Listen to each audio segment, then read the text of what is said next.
Google Earth reveals a shape under the trees and solves a 30-year disappearance. The cursor blinked, a tiny rhythmic heartbeat on the vast digital map. For Alex, a 28-year-old geospatial analyst with a penchant for online rabbit holes, it was just another Tuesday. He was supposed to be mapping agricultural water usage in rural Georgia, a task as dry as the drought-stricken fields he was color-coding, but his mind, as it often did, had wandered. It had drifted from irrigation patterns to local folklore, from crop yields to cold cases. Now, it was snagged on the 30-year-old disappearance of Lily Mae Thompson. He'd found the forum late last night, a dusty corner of the internet where amateur sleuths and conspiracy theorists kept aflame for forgotten victims. Lily Mae, 19 years old, vanished from a county fair in 1993. Pretty, popular, a preacher's daughter. Her car was found by the side of a desolate road, keys in the ignition, a half-eaten bag of cotton candy on the passenger seat. No signs of a struggle, no witnesses, just gone. The case had consumed the small town of Harmony Creek for a summer before turning cold. A local tragedy that hardened into a cautionary tale told two teenage girls. Alex's mouse hovered over the area, a dense patch of woodland, just a few miles from where Lily's car had been found. The satellite imagery was from last winter, the trees skeletal and bare, their naked branches clawing at a pale, indifferent sky. He zoomed in, the pixels resolving into a tapestry of grey and brown. He wasn't looking for anything in particular. It was more of a digital pilgrimage, a way to connect with the ghost of a girl he'd never known. He traced the path of a dry creek bed, the faint scar of an old logging road, and then he saw it. It was subtle. A slight anomaly in the landscape's texture, a shape, an unnatural straight line in a world of organic curves. He felt a prickle on his arms, the kind of intuitive static that precedes a lightning strike. He switched to a different satellite view, one from a few years prior. Summer, the trees were lush and green, a thick canopy of emerald that obscured everything. He toggled back to the winter image. There it was again. A long rectangular depression in the earth, almost perfectly aligned with the old logging road. It was too uniform for a natural feature, too deliberate. It looked, to his trained eye, like a grave, but it was too big, far too big for a single person. His heart started to hammer against his ribs, a frantic, trapped bird. He pulled up the historical imagery, a feature of the professional software he used, a time machine at his fingertips. 1995. The shape was there, but softer. The edges blurred by 2 years of rainfall and fallen leaves. 2001, still there. 2010, fainter, but unmistakable if you knew what to look for. He went back as far as the public archive would allow, to a grainy, black and white photo from 1994. The resolution was poor, but the disturbance in the soil was clearer, fresher. A dark, angry gash in the forest floor. He felt a wave of nausea. This was it. He knew it with a certainty that defied logic. This was where Lily Mae Thompson had ended up. But the size of it. It was long enough for a car. His fingers, slick with sweat, flew across the keyboard. He typed in the coordinates, cross-referencing them with old county property maps. The land belonged to the Harmony Creek Sheriff's Department. It was part of a sprawling multi-acre parcel that housed their firing range and a canine training facility. An official, protected, inaccessible piece of land. The blood drained from his face. It couldn't be a coincidence. It had to be a septic tank, a forgotten piece of construction, anything but what his gut was screaming it was. He picked up his phone, his thumb hovering over the number for the Georgia Bureau of Investigation. Who would believe him? A random guy in a different state, a digital peeping Tom who saw a suspicious rectangle in the woods. They'd laugh him off the line, they'd tell him to stick to mapping water usage. He had to be sure. He needed proof, something more than a satellite photo. He opened another window, his search query more specific now. Harmony Creek Sheriff's Department, 1993.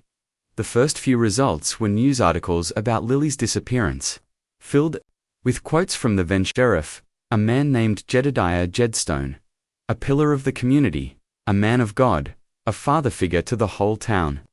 He'd promised Lily's parents he wouldn't rest until he brought their daughter home. Alex scrolled further, past the official narrative. He found a link to a digitized archive of the local paper, the Harmony Creek Herald. He navigated to the issues from the weeks following Lily's disappearance. He scanned the articles, the grainy photos of search parties, the pleas from her family. Then he found a small, seemingly insignificant story on page 5 of the October 22, 1993 edition. The headline read, "Sheriff's Department retires old vehicle." The article was brief. It mentioned that a 1988 Ford Ltd Crown Victoria, one of the department's older patrol cars, had been decommissioned and sent to a scrapyard in a neighboring county. It was standard procedure, a footnote in the town's weekly happenings. But there was a photo. A grainy black and white picture of Sheriff Jed Stone standing beside the car, his hand resting on the trunk, a folksy reassuring smile on his face. Alex's breath hitched. He zoomed in on the photo, his eyes scanning every detail of the car. It was white, with the department's star emblem on the door. There was a small dent on the rear passenger side fender, and on the trunk, just below the lock, was a sticker, a small, faded oval. It was a souvenir sticker from a place called Lookout Mountain. He toggled back to the forum, his hands shaking so badly he could barely control the mouse. He searched for Lookout Mountain. A post from 2007 popped up. A user, writing under the pseudonym Harmony Watcher, had uploaded a photo of Lily Mae Thompson. She was a teenager, beaming, her arm around a young man whose face was partially obscured. They were standing on a scenic overlook, a sign for Lookout Mountain clearly visible behind them. In the caption, Harmony Watcher had written, "Lily loved this place. She went there all the time with her boyfriend Ricky. Funny how no one ever talks about him." Alex felt like he'd been punched in the gut. Ricky, he searched the name. Ricky Hale. He'd been the town's bad boy, the one who rode a motorcycle and wore a leather jacket, the one the preacher's daughter wasn't supposed to date. The articles from 1993 mentioned him, but only briefly. He'd been questioned. Of course, he had an alibi. He was working his shift at the auto body shop. An alibi that had been confirmed by his boss. After that, his name had all but vanished from the official record. Alex's mind was racing, connecting dots that had been scattered for 3 decades. A girl, a secret boyfriend, a powerful sheriff, a patrol car with a telltale sticker, and a car-sized grave on the sheriff's own land. It wasn't just a grave, it was a tomb for a car. He had to tell someone. He couldn't just sit on this. This was real. This was a woman's life, stolen and buried under a canopy of trees and 30 years of silence. He closed his eyes, the image of the rectangular depression burned into his eyelids. He saw the white patrol car, the dented fender, the Lookout Mountain sticker. He saw a young girl's face, smiling, full of life. He opened his eyes and picked up the phone. He dialed the GBI tip line. A tired, monotone voice answered. "Georgia Bureau of Investigation, how can I help you?" "I have information about a cold case," Alex stammered, his voice thin and reedy. "The disappearance of Lily Mae Thompson." There was a pause on the other end of the line. A sigh. "Sir, we get calls about that case all the time." "What kind of information?" "I know where she is," Alex said, the words feeling heavy and dangerous in his mouth. "I know where she's buried." He gave the operator the coordinates. He told him about the satellite images, the unnatural shape, the land ownership. He heard the click of a keyboard in the background. "Sir, that land is a sheriff's department firing range. Are you suggesting?" "There's a car buried there," Alex interrupted, his voice gaining a desperate urgency. "A 1988 Ford Ltd. Crown Victoria. A patrol car, the one they said they sent to a scrapyard." Another pause, longer this time. Alex could feel the skepticism, the disbelief radiating through the phone. "And how would you know that, sir?" "The sticker," Alex said, his voice dropping to a whisper. "There was a Lookout Mountain sticker on the trunk. Lily Mae had a photo taken there, with her boyfriend." The line went quiet. For a moment, Alex thought he'd been disconnected. Then, the operator's voice came back, sharper now, laced with a new and terrifying intensity. "Sir, I need your name and location.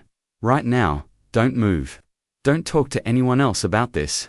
Do you understand me?" Before Alex could answer, he heard a sound that made his blood run cold. A soft click, not from the phone, but from outside his apartment door. He lived on the ground floor of a small, quiet complex. He never had visitors. He held his breath. Listening, the doorknob began to turn, slowly, silently. Alex's heart seized in his chest. He was in a different state, hundreds of miles from Harmony Creek. It was impossible.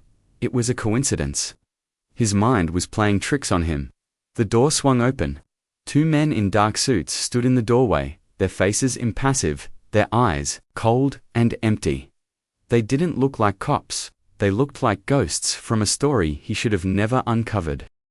"Alexander Finch," the first man said, his voice a low, gravelly rumble that seemed to suck the air out of the room. He didn't wait for an answer. "You've been looking at things that don't concern you." The phone slipped from Alex's numb fingers and clattered to the floor. The voice of the GBI operator was a tiny, tinny squawk, a voice from a world that had just ceased to exist. Alex stared at the men, his mind a white-hot blank of terror. He had just unearthed a 30-year secret, and now, the secret had come to unearth him. The rectangular shape in the woods wasn't just a grave, it was a promise that some secrets were meant to stay buried, and that anyone who tried to dig them up would end up buried right alongside them.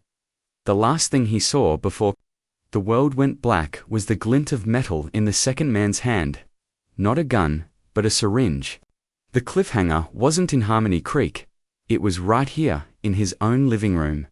The past didn't just have ghosts. It had soldiers. And they had just kicked down his door. The world returned not in a rush, but in a slow, syrupy bleed. First came the smell, a cloying mix of pine-scented cleaner and stale cigarette smoke. Then the sound, a low rhythmic hum that vibrated through the floor and up his spine. He was lying on something cold and hard.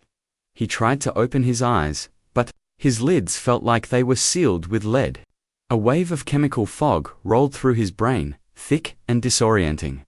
The syringe, he remembered the glint of the needle, the sharp cold prick in his neck.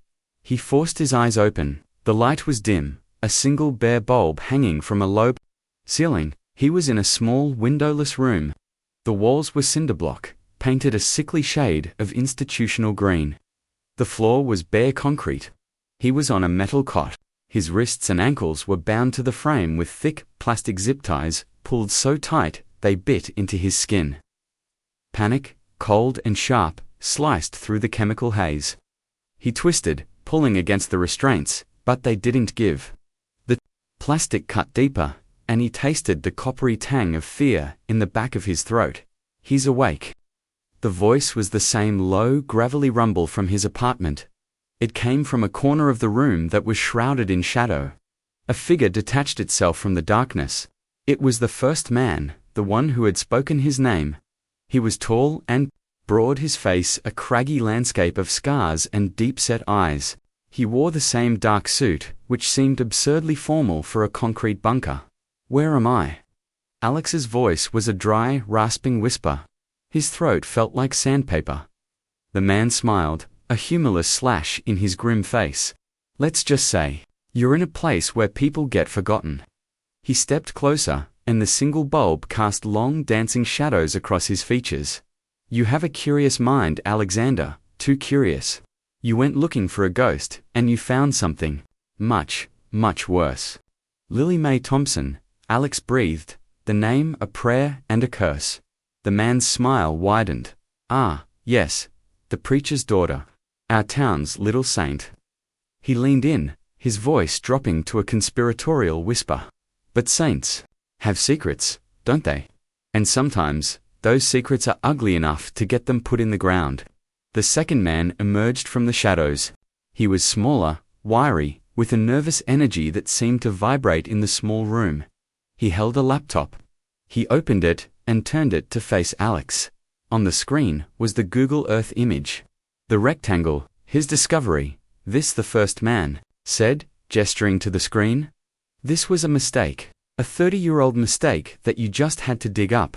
He straightened up, his voice losing its mock conspiratorial tone and hardening into something cold and final. "Sheriff Stone doesn't like mistakes. He likes order. He likes things to stay buried. And he's asked us to have a little chat with you about the importance of letting sleeping dogs lie." Sheriff Stone, Jedediah Stone, the man who had promised to bring Lily May home, the pillar of the community, the man who owned the land where she was buried. The pieces were no longer just connecting in Alex's mind. They were slamming together with the force of a car crash. The sheriff hadn't just failed to solve the case. He had orchestrated the cover-up.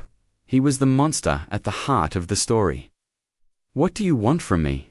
Alex asked, his mind racing, trying to find a way out of the suffocating terror.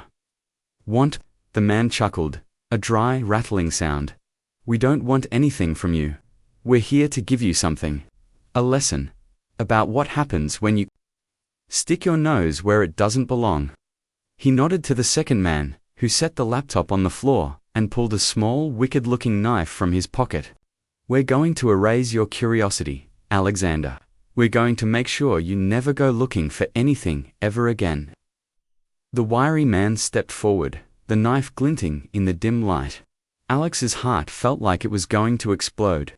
He closed his eyes, a silent scream trapped in his throat. He had thought he was a hero, a digital knight uncovering a long-forgotten truth. But he was just a fool who had stumbled into a den of wolves. The rectangle in the woods wasn't just a grave, it was a secret, and the men who kept it were willing to kill to keep it safe. The immediate emotional shock wasn't just the discovery of a body, it was the discovery of his own imminent death. The horrifying realization that he had become the final loose end of a 30-year-old crime. The cliffhanger was no longer about Lily May. It was about him. Would he end up in a shallow, unmarked grave, just like her? The silence of the room was broken by the soft, metallic click of the knife opening, a sound that promised a world of pain and a final, brutal end to his search for the truth. Lily May Thompson was born on a Sunday, the same day her father, Pastor John Thompson, delivered his first sermon at the Harmony Creek First Baptist Church. From that moment, she was the town's daughter, a symbol of its piety and grace.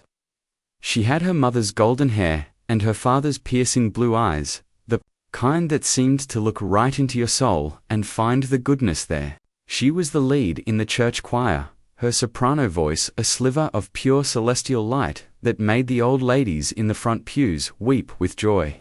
She was the valedictorian of her high school class, the homecoming queen, the girl every mother wanted their son to marry. She was perfect, and that was the problem. Perfection is a cage, and by the summer of 1993, Lily May was rattling the bars. The pressure to be Harmony Creek's angel had become a suffocating weight. The endless smiles, the polite nods, the constant performance of virtuous womanhood, it was a role she had never auditioned for. She felt like a porcelain doll, beautiful and hollow, terrified that one wrong move would shatter the illusion and reveal the cracks. Underneath her secret was Ricky Hale. He was the town's shadow, the antithesis of everything Lily May was supposed to represent. He was 2 years older, a high school dropout who worked at his uncle's auto body shop. He had grease under his fingernails and a tattoo of a coiled snake on his forearm.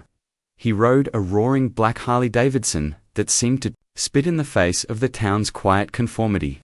He was dangerous, he was forbidden, and Lily May loved him with a desperate, all-consuming passion that felt more real than anything she had ever known. Their relationship was a thing of whispers and shadows, of stolen moments in the woods behind the church, of late-night drives to Lookout Mountain where they could see the lights of Harmony Creek twinkling below them like a fallen constellation. With Ricky, Lily May wasn't a saint, she was just a girl. She could laugh too loud, swear when she was angry, and talk about her dreams of leaving Harmony Creek and seeing the world. Ricky didn't see a porcelain doll, he saw the fire inside her, the restless spirit that longed to break free. He loved her for her cracks, for the very imperfections she had been taught to hide. But their secret had a witness. A boy named Samuel "Sammy" Jones. Sammy was a ghost in the halls of Harmony Creek High. A shy, awkward kid who lived in the shadow of his older brother, Deputy Frank Jones. Frank was everything Sammy wasn't. Confident, popular, a rising star in the sheriff's department. Sammy was a photographer for the school yearbook, a role that allowed him to observe the world from a safe distance, hidden behind the lens of his camera. He saw everything. He saw the looks that passed between Lily Mae and Ricky in the crowded hallways. He saw them slip away from the pep rally and meet by the bleachers. He saw the way her perfect smile became genuine and unguarded whenever he was near. Sammy had a crush on Lily Mae. A quiet, hopeless ache that he knew would never be. He worshipped her from afar, his camera, his only confidant. He had a whole roll of film dedicated to her. Candid shots of her laughing with her friends, studying in the library, her face bathed in the golden afternoon light. They were his secret treasures, his private collection of a beauty he felt he could never touch. One evening, he followed them. He told himself it was for the yearbook, that he needed a photo of the real Harmony Creek. But he knew it was a lie. He was drawn by a moth-like compulsion to the flame of their secret love. He followed them. On his bicycle, his heart pounding with a mixture of guilt and exhilaration. He watched from the cover of the trees as Ricky's motorcycle roared up the winding road to Lookout Mountain. He hid in the bushes, his camera pressed to his eye, and watched them under the stars. He saw them kiss, a long, passionate embrace that made his own lonely heart ache. He saw Lily Mae throw her head back and laugh, a sound of pure, unadulterated joy that he had never heard in the hallowed halls of the church. He took a picture, the click of the shutter lost in the sound of the wind. It was a perfect photo, a moment of stolen happiness framed against the night sky. It was also a piece of evidence, a secret he now shared. The antagonist of this story wasn't Ricky Hale, the leather-clad rebel. It was Sheriff Jedediah Stone. To the town, he was a benevolent patriarch, a man whose folksy charm and unwavering sense of justice were as reliable as the sunrise. He was a widower, his wife having passed away years ago, leaving him to raise his only son, a quiet, withdrawn boy named Daniel. But behind the badge and the reassuring smile, Jed Stone was a man obsessed with control. He saw Harmony Creek not as a community, but as his personal kingdom, and he ruled it with an iron fist clad in a velvet glove. He believed in order, in tradition, in the preservation of the town's pristine image. And Lily Mae Thompson was the crown jewel of that image. Jed had known Lily Mae her whole life. He had watched her grow up, had patted her on the head as a little girl, had praised her soprano voice after Sunday service. He saw her as the embodiment of everything that was good and pure about his town. His interest in her, however, had curdled from paternal affection into something darker, something possessive. He saw her not as a person, but as a symbol. His symbol, her perfection, was a reflection of his own success as the town's guardian. He knew about Ricky Hale. Like Sammy, he saw everything. His deputies were his eyes and ears, and they reported back to him about the preacher's daughter and the town's bad boy. The news had filled him with a cold, righteous fury. Ricky Hale was a blight, a stain on the perfect canvas of his town. He was corrupting Lily Mae, tempting her away from the path of righteousness, the path that Jed had laid out for her. Saw their secret relationship, not as a teenage romance, but as an act of rebellion against him, against his authority, against the very soul of Harmony Creek. The confrontation happened a week before the county fair. Jed had pulled Ricky over for a supposed broken taillight. It was late, on a deserted stretch of road. Jed hadn't gotten out of his patrol car. He had simply used the loudspeaker, his voice booming through the night, amplified and distorted. The voice of an angry god. "You think I don't see you, boy?" Jed's voice echoed in the darkness. "You think you can slither around my town, poisoning what's good and pure?" Ricky had stood by his motorcycle, his heart hammering against his ribs. He was tough, But he wasn't stupid. He knew who he was dealing with. "I don't know what you're talking about, Sheriff. Don't you play dumb with me," the voice boomed. "I'm talking about Lily Mae Thompson. She is off. She is a decent, Christian girl. She is not for the likes of you. You will stay away from her. You will not talk to her. You will not even look at her. Is that understood?" The threat was unspoken but crystal clear. Ricky Hale was nothing. He was a grease monkey, a nobody. The sheriff could ruin his life, could plant drugs in his bike, could have him thrown in a cell for a decade. He had all the power. "I hear you, Sheriff," Ricky had said, his voice tight with a mixture of fear and rage. "You're damned right you hear me." Jed's voice crackled back. "This is your only warning. Stay away from her, or you'll find out just how deep the woods are around here." The patrol car had sped off, leaving Ricky alone in the darkness. The sheriff's words hanging in the air like a death sentence. He knew he should have listened. He should have walked away. But his love for Lily Mae was a fire in his blood, and the sheriff's threat had just thrown gasoline on the flames. He wasn't just fighting for a girl anymore. He was fighting for his right to exist, to love, to be something more than the town's designated outcast. It was a fight he was destined to lose, a battle that would end not with a victory, but with a car-sized grave in the woods and a 30-year silence. The broken pasts of a perfect girl, a rebel boy, a voyeuristic photographer, and a tyrannical sheriff were about to collide, creating an explosion that would tear the heart out of Harmony Creek and leave a scar that would never truly heal. Sammy developed a photo in the darkroom of the high school, the acrid smell of chemicals filling his nostrils. The image emerged slowly in the developing tray, a ghost taking shape. Lily Mae and Ricky, frozen in a moment of pure, unadulterated happiness. Her head was thrown back in laughter, his arm was wrapped protectively around her waist. They were beautiful, they were doomed. Sammy knew it even then. He felt a pang of guilt, a sense of his own complicity. He was a spy, a thief of private moments. He tucked the photo into his chemistry textbook. A secret buried between the pages of chemical equations and atomic weights. The week leading up to the county fair was thick with attention that only Sammy seemed to notice. He saw the change in Lily Mae. The perfect smile was still there, but it was brittle now, a fragile mask that barely concealed the fear in her eyes. He saw her in the hallway, her books clutched to her chest like a shield. She was looking for Ricky, but he wasn't there. He'd been avoiding her, keeping his distance. The sheriff's threat, a cold wall between them. Sammy saw the change in Ricky, too. He saw him at the gas station, his face a thundercloud of frustration and rage. He was a caged animal, pacing the confines of his small town, desperate for a way out. He was being watched.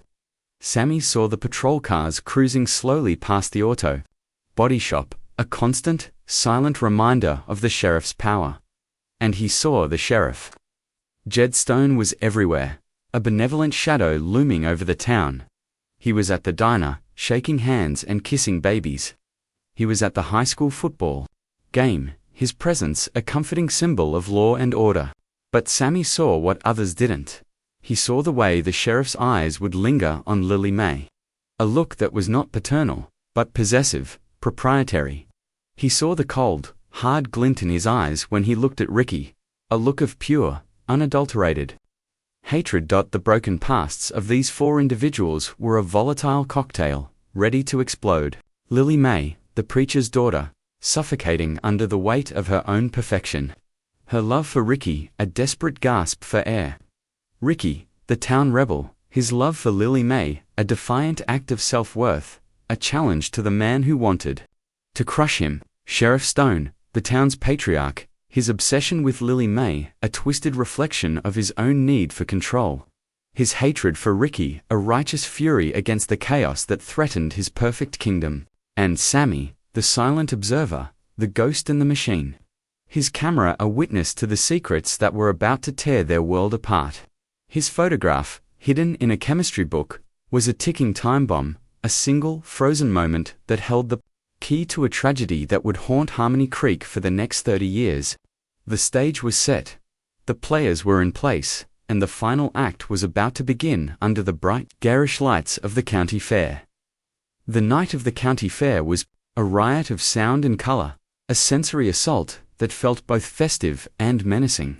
The air was thick with the smell of fried dough and popcorn, the screams of teenagers on the tilt-a-whirl, the tinny, distorted music of the carousel.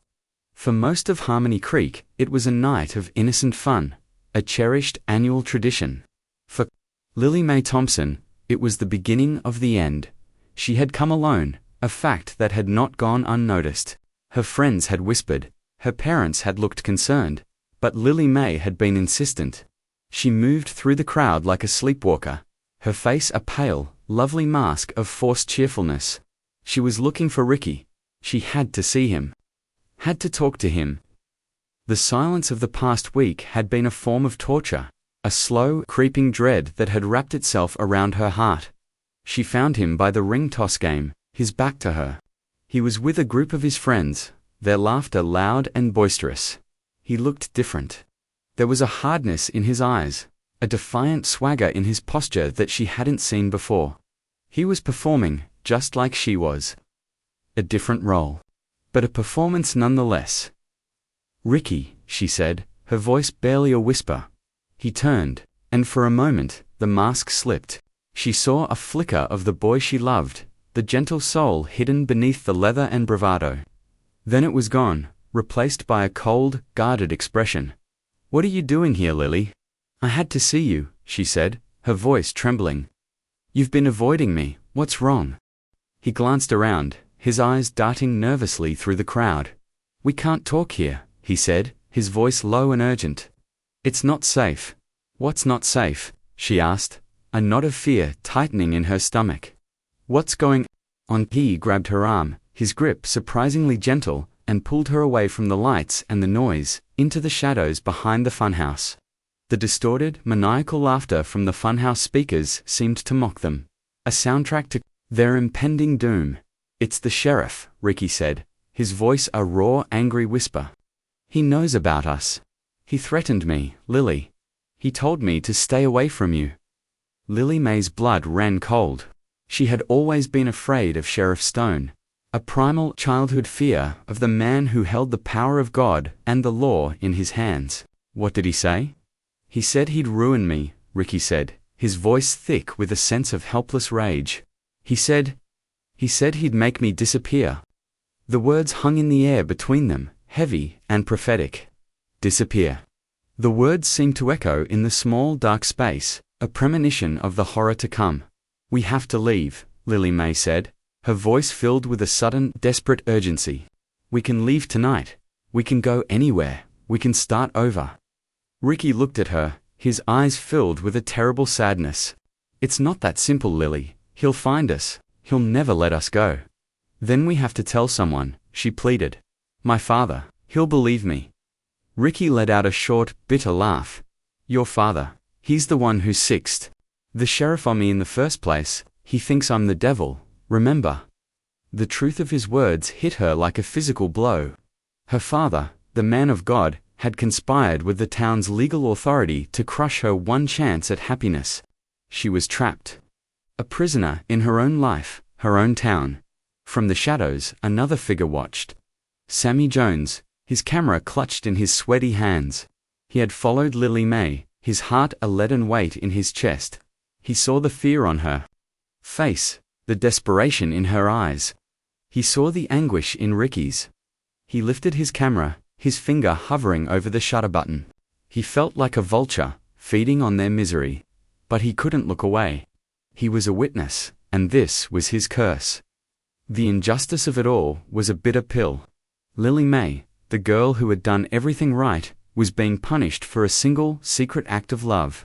Ricky, the boy who had been judged and condemned his whole life, was being threatened with annihilation for daring to love someone outside of his prescribed social station. And Sheriff Stone, the man sworn to protect and serve, was the architect of their torment, his power absolute, his cruelty unchecked.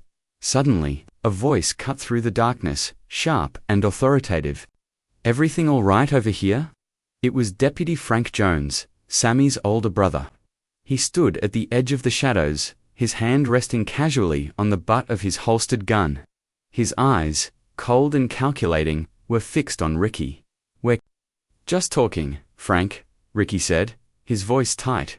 "Looked like more than talking to me," Frank said, his gaze flicking to Lily May, a flicker of something unreadable in his eyes.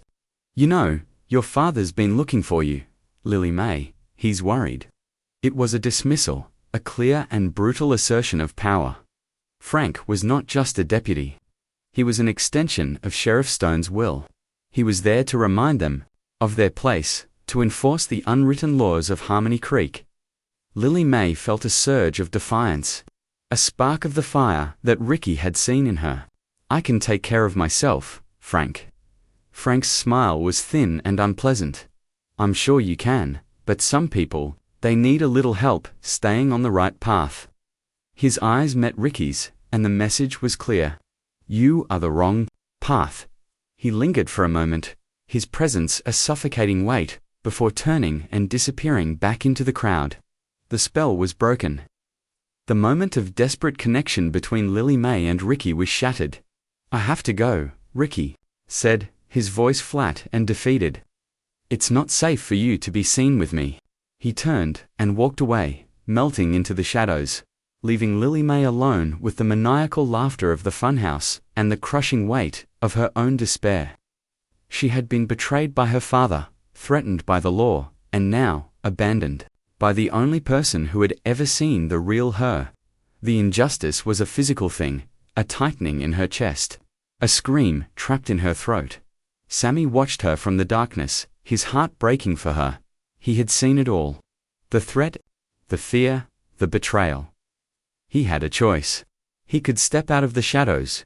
He could tell her he had heard everything. He could offer his help. Or he could stay hidden, a silent, invisible witness, his fear a greater force than his conscience. He stayed hidden. He watched as Lily May stumbled back towards the lights of the fair, her shoulders slumped in defeat. He watched as she bought a bag of cotton candy, the pink, sugary cloud a stark contrast to the darkness that had just consumed her. He watched as she walked towards the parking lot, a lone tragic figure in a sea of manufactured joy. The conflict had escalated from a secret romance to a brutal display of power and intimidation. The antagonist, Sheriff Stone, had shown his hand. His cruelty no longer a thing of whispers, but a direct and terrifying threat. The victim, Lily May, had been systematically isolated and stripped of her agency, her world shrinking until it was nothing more than a cage. And the witness, Sammy, was paralyzed by fear, his conscience at war with his instinct for self-preservation. The tension was a taut wire, humming with the promise of violence. The night was still young, and the worst was yet to come. The injustice wasn't just escalating, it was careening towards a final horrific conclusion, a conclusion that would be buried in the woods for 30 long years. Sammy, in his fear, had made a choice. He had chosen silence. It was a choice that would haunt him for the rest of his life.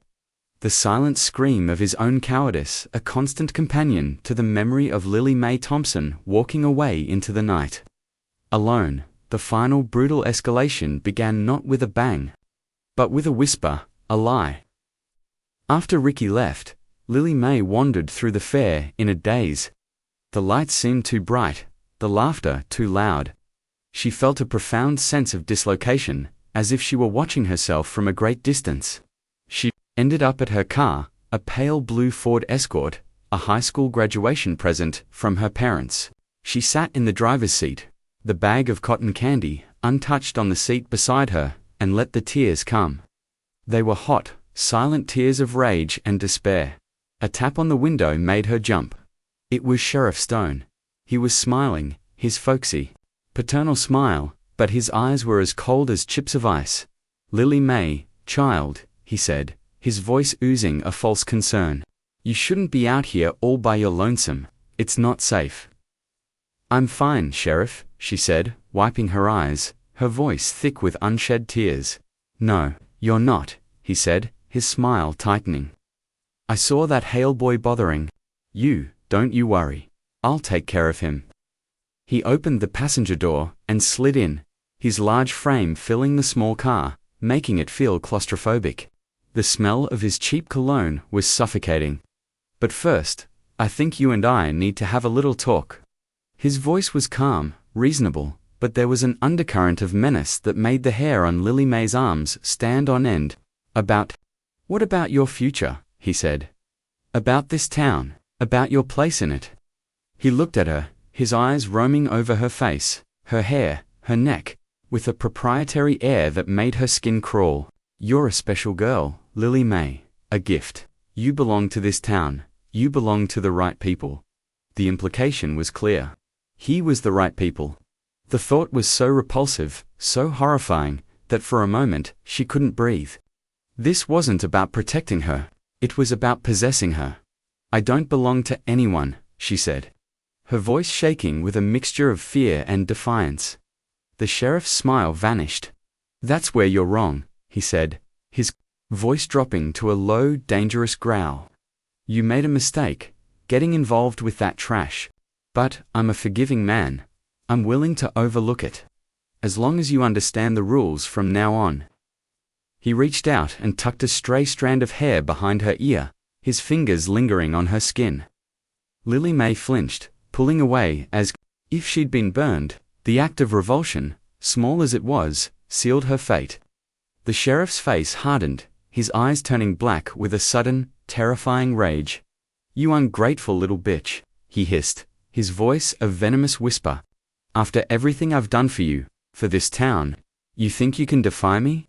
He grabbed her wrist, his grip like a steel trap. "You're going to learn a lesson tonight, Lily May. A lesson about respect. About who's in charge." He started the car with the keys that were still in the ignition. He put it in drive and pulled out of the parking lot, his hand still clamped around her wrist. Lily May was too terrified to scream. She was trapped, a prisoner in her own car, being driven into the darkness by the most powerful man in town. The man who was supposed to be her protector had just become her kidnapper. The injustice was no longer a threat. It was a reality, a brutal, terrifying reality that was just beginning to unfold. The slow drive out of the fairgrounds was a funeral procession. The final moments of Lily May Thompson's life ticking away with every turn of the wheels. The monster wasn't hiding in the shadows. He was sitting right beside her, wearing a badge and a smile. The hidden clue wasn't a diary or a confession, it was an invoice, a single forgotten piece of paper filed away in a dusty box in the back of a closet. It was from the Harmony Creek Auto Body Shop, dated October 15, 1993, 2 days after Lily May Thompson disappeared. It was for a repair job on a 1988 Ford Ltd Crown Victoria, property of the Harmony Creek Sheriff's Department. The work order was simple: repair and repaint rear passenger side fender. Full vehicle detail. The cost was negligible, paid for by the county. But at the bottom of the invoice, in the neat, meticulous handwriting of the shop's owner, was a note. A single explosive sentence that would blow the case wide open. Customer requested removal of Lookout Mountain souvenir sticker from trunk prior to detailing. Sammy Jones found it 30 years later. He wasn't a shy, awkward teenager anymore. He was a man in his late 40s, haunted by a lifetime of silence. He had left Harmony Creek after high school, had built a life for himself as a commercial photographer in Atlanta, had tried to outrun the ghost of that night at the fair, but he had failed. The memory of Lily May's face, of Ricky's despair, of his own cowardice, was a cancer in his soul. When he heard the news about the discovery, about the satellite image and the car-sized grave on the sheriff's land, it was like a dam breaking inside him. The guilt he had suppressed for 3 decades came rushing back, a tidal wave of shame and regret. He knew he had to do something. He had to go back. He returned to Harmony Creek, a town that was both frozen in time and irrevocably changed. Jed Stone was still the sheriff, an old man now, his folksy charm curdled into a kind of senile tyranny.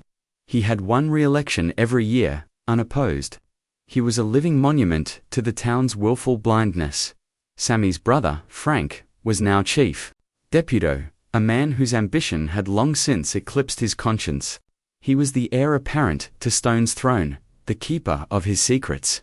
Sammy's first stop was the auto body shop. It was still there, run by the son of the original owner. He told the son a half-truth, that he was working on a photo project about the town's history, that he was interested in old vehicles. The son, eager to help, had let him look through the old paper records. And there it was, the invoice, the Lookout Mountain sticker, the missing piece of the puzzle that connected the sheriff's patrol car to Lily Mae Thompson. It was the physical proof that Alex Finch had only been able to guess at. The patrol car that was supposedly sent to a scrapyard had been at the local auto body shop, being scrubbed of a key piece of evidence. But the invoice was just the beginning. The full, horrifying conspiracy emerged from another source, another ghost from the past. Ricky Hale. After Lily Mae disappeared, Ricky had become the town's pariah. He was the prime suspect in the court of public opinion, his alibi the only thing that kept him out of a jail cell. The pressure, the suspicion, the constant harassment from the sheriff's department had broken him. He had left town a year later, a broken man. Sammy found him living in a rundown trailer park in Florida, 1,000 miles from Harmony Creek. He was a shell of the boy he had been, his eyes dull, his body stooped and frail. He had spent 30 years drinking himself into oblivion, trying to drown the memories. At first, he refused to talk. The past was a wound he had no desire to reopen, but Sammy persisted. He showed him the invoice. He told him about the grave. And slowly, painfully, the story came out. On the night of the fair, after Frank had warned him away, Ricky hadn't left. He had circled back, his heart a cold knot of dread. He was worried about Lily. He had seen the sheriff get into her car. He had followed them.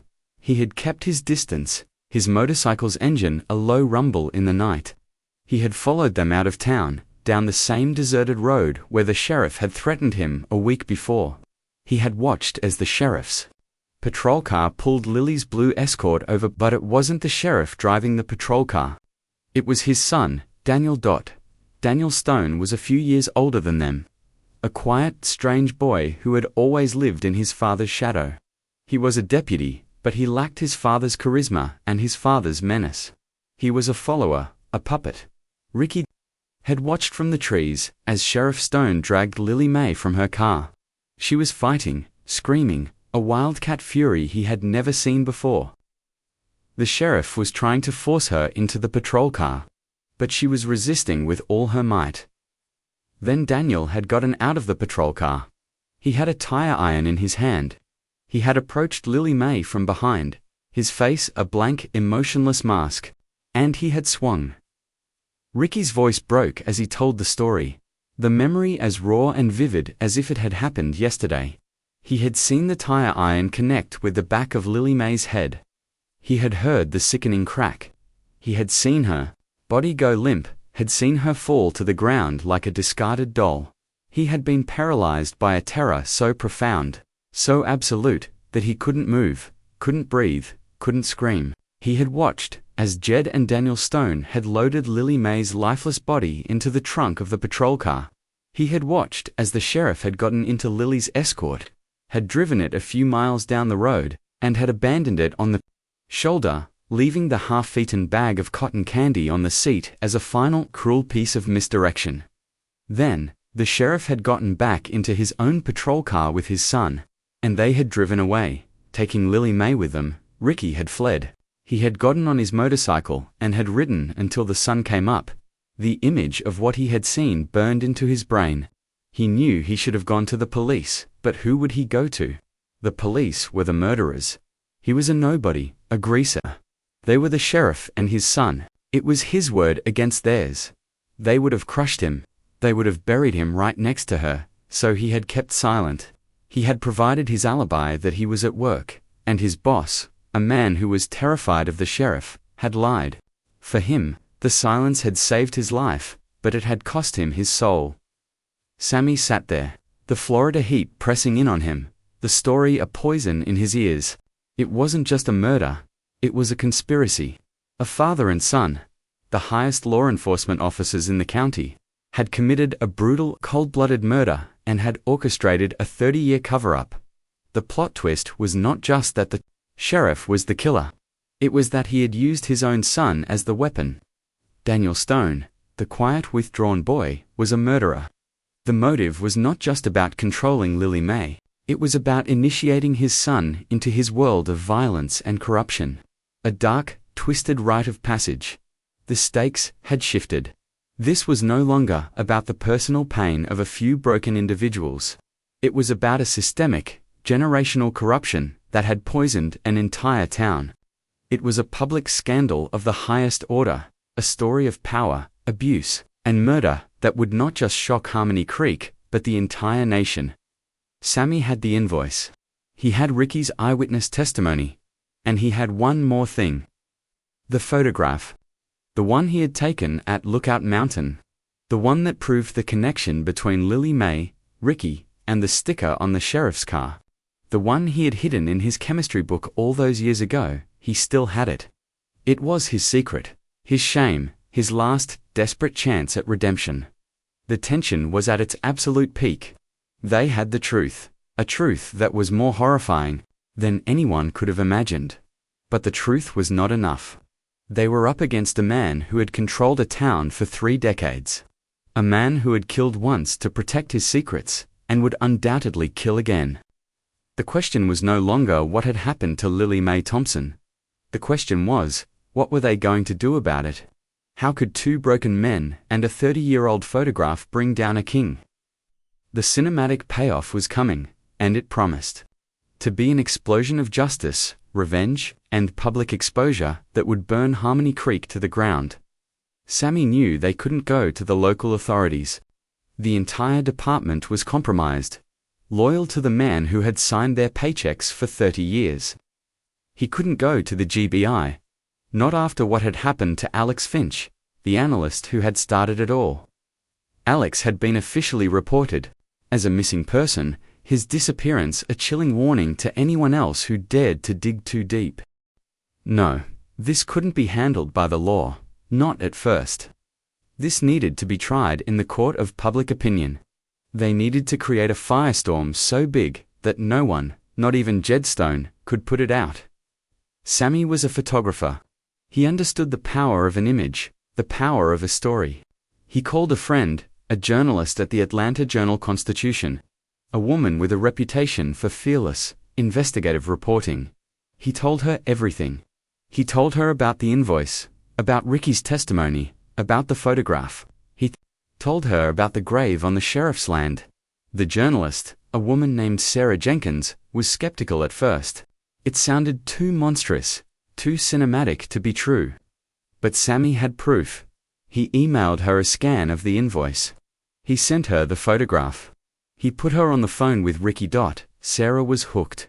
This was the story of a lifetime, a story of love, murder, and corruption in the heart of the American South. She and her paper began to move, quietly, carefully, assembling the pieces, verifying the facts, preparing for a media blitz that would detonate with the force of a bomb. The plan was audacious. They would release the story on a Sunday morning. The same day that Pastor John Thompson, Lily Mae's father, would be delivering his sermon.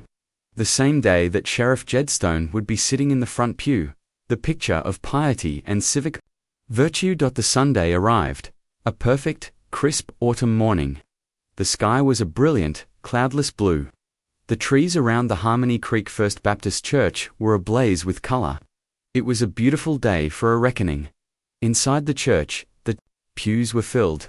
The whole town was there, dressed in their Sunday best. Sheriff Stone sat in his usual spot, his son, Chief Deputy Daniel Stone, beside him. Daniel was a man in his 50s now, his face pale and doughy, his eyes empty and haunted. He looked like a man who had been carrying a terrible weight for a very long time. Pastor Thompson stood at the pulpit, an old, frail man, his voice thin and reedy. He was preaching about forgiveness, about the mysterious ways of God. He had never lost his faith, but the light had gone out of his eyes 30 years ago, the day his daughter disappeared, at precisely 10:15 a.m.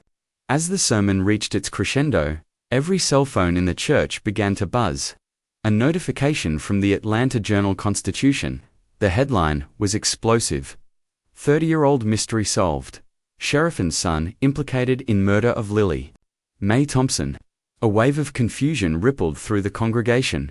People glanced at their phones, their eyes widening in disbelief. A low murmur grew into a wave of shocked whispers. Sheriff Stone's head snapped up. He saw the faces of his constituents, the people who had trusted him, worshipped him, for 3 decades, turning to look at him, their expressions a mixture of horror and confusion. Daniel Stone went pale. He looked like he was going to be sick. He stared at his father, his eyes wide with a terrified, pleading expression. The story was all there. The satellite image, the car-sized grave, the invoice from the auto body shop, the photograph of Lily Mae and Ricky at Lookout Mountain, and the damning eyewitness testimony of Ricky Hale, a man the town had long since forgotten.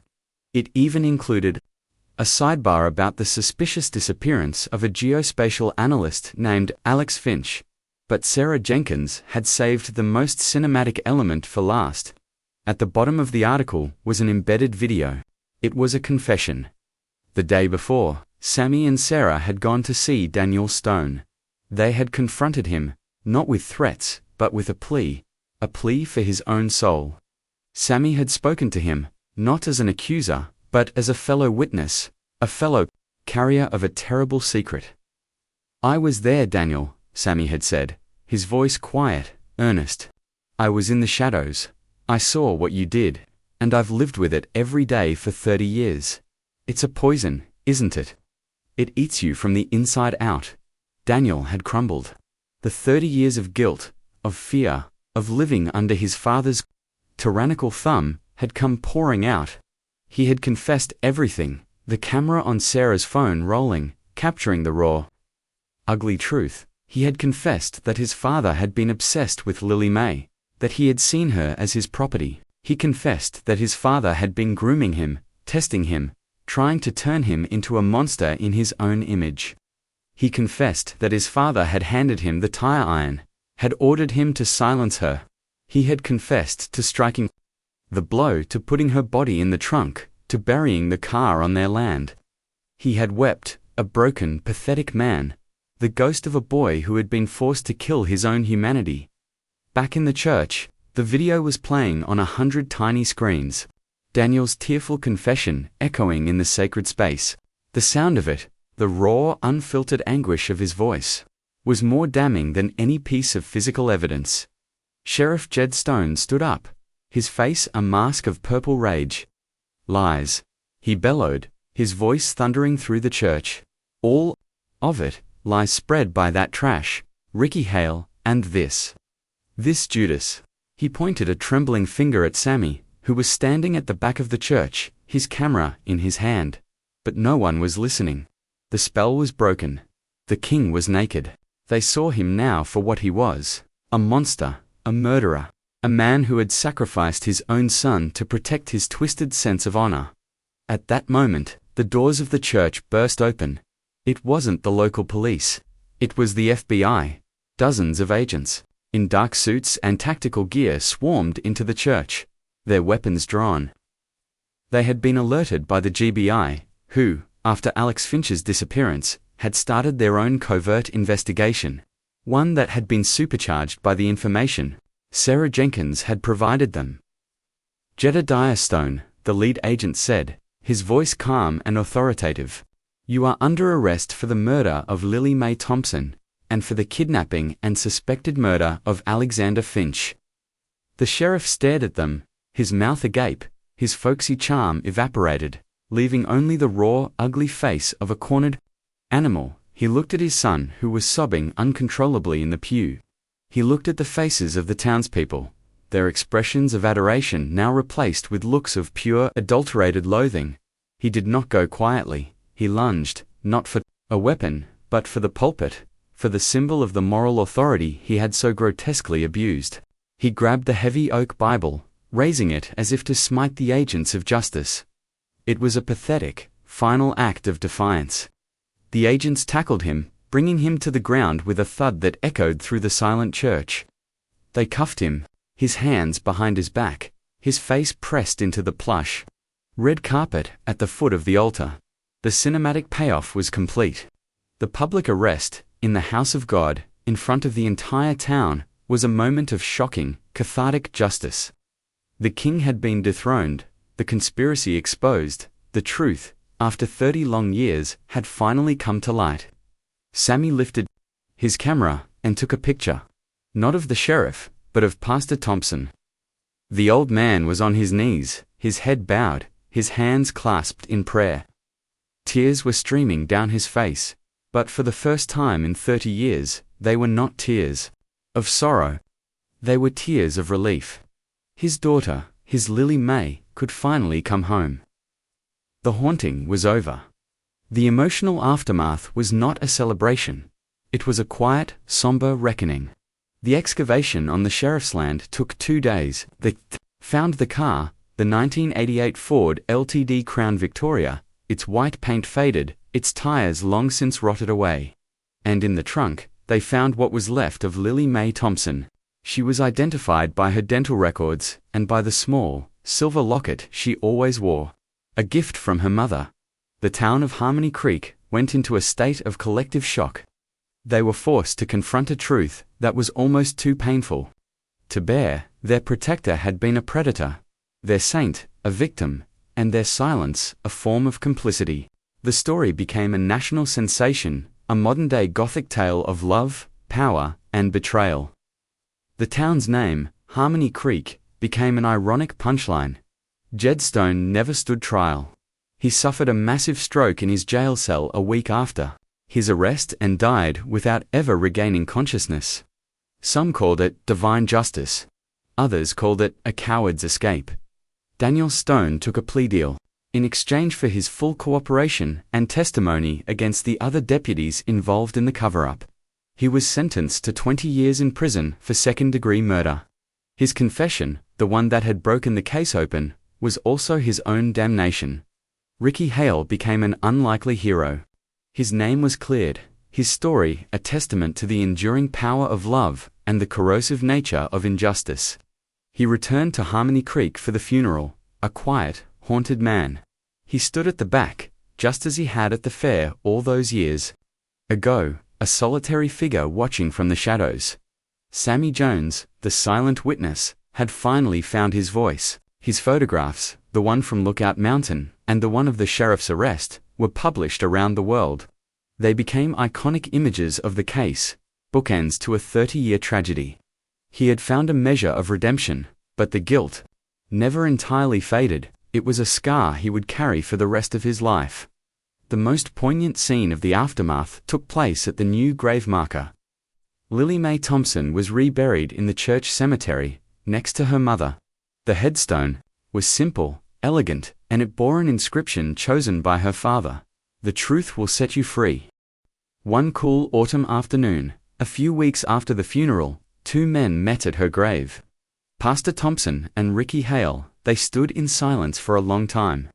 2 men from different worlds, bound together by their shared love for the girl who lay beneath the earth. "She loved you, you know," the pastor said, his voice raspy with age and sorrow. "I was a fool. I was so blinded by my own pride, my own fear. I thought I was protecting her, but I just pushed her away. I pushed her right into his arms." He was not talking about Ricky, he was talking about Jedstone.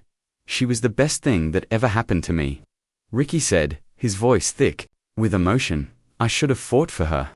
I should have been stronger. We all should have been," the pastor said, his eyes filled with a lifetime of regret. "We all failed her." They stood there as the sun began to set, casting long shadows across the cemetery. There was no grand reconciliation, no easy absolution. There was just a shared sense of loss. A quiet understanding of the terrible price of silence. The story of Lily Mae Thompson left a lingering emotional echo. It was a story about the darkness that can hide in plain sight, in the heart of a small town, behind a badge and a smile. It was a story about the courage it takes to speak the truth, and the devastating cost of staying silent. And what of Alex Finch, the geospatial analyst who had started it all. He was never found, the FBI concluded. That he had been abducted and murdered by associates of Jedstone. His body disposed of in a place where it would never be discovered. He was the final, tragic victim of Harmony Creek's secrets. The story ends, not with a sense of triumph, but with a haunting reflection. A reflection on the fragility of justice, the persistence of evil, and the ghosts that linger long after the headlines have faded. The shape under the trees had been uncovered. The case had been closed, but the scar on the heart of Harmony Creek would remain forever. A tragic reminder of the girl they had failed to protect, and the monster they had chosen to trust. The silence was broken, but the echo of the scream would never truly fade.